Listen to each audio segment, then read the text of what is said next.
Israel, so far, has targeted military objectives, the potential for nuclear weapons enrichment, missile carrier factories, air defense systems, and has eliminated a limited number of key figures, both scientists involved in the atomic project and militia leaders loyal to the Shiite theocracy.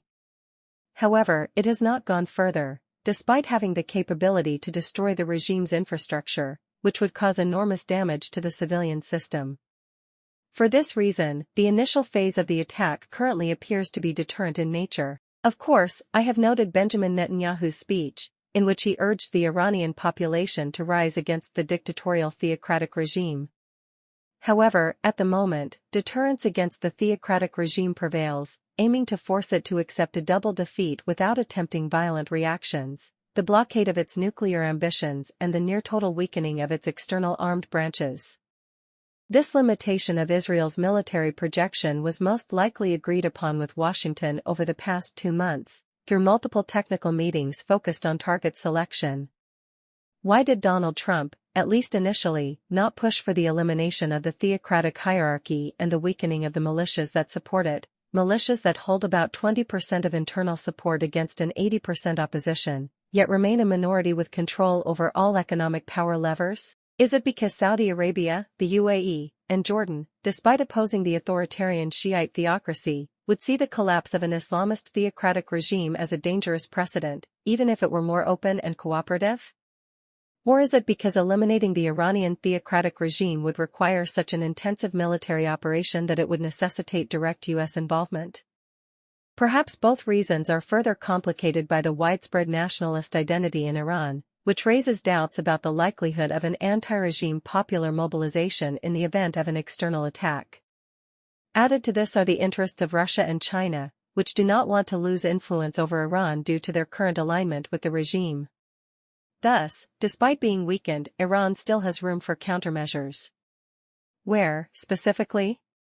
A blockade of the Strait of Hormuz, through which a significant percentage of global oil and gas passes. Even with limited remaining military assets, Tehran could achieve this. The economic damage to Gulf countries would be enormous, but even more so due to the global spike in oil and gas prices, already evident from the price surge on the first day of kinetic conflict. For the U.S., this could be beneficial, as shale oil becomes profitable only at prices above $70 per barrel. However, it could also be highly problematic due to the multiplier effect on gasoline and gas prices, which would burden the population. For Europe, it would be an enormous inflationary problem. Additionally, Anglo-American and Israeli attacks on the Houthis have not completely neutralized their ability to disrupt naval traffic to and from Suez via the Bab el-Mandeb Strait, posing a serious risk to Mediterranean nations. At the declarative level, Iran remains highly aggressive, partly to conceal its defeat, but also because it still holds significant deterrence power. In fact, Russia has positioned itself as a mediator between Israel and Iran, assessing that Western nations, aware of the economic risks, would pressure Israel to de-escalate the conflict. Will Israel accept the accompanying restrictive pressures? It might do so in exchange for an end to the demonization of its actions in Gaza and a halt to pressure for the creation of a Palestinian state, which it views as an unacceptable victory for Hamas.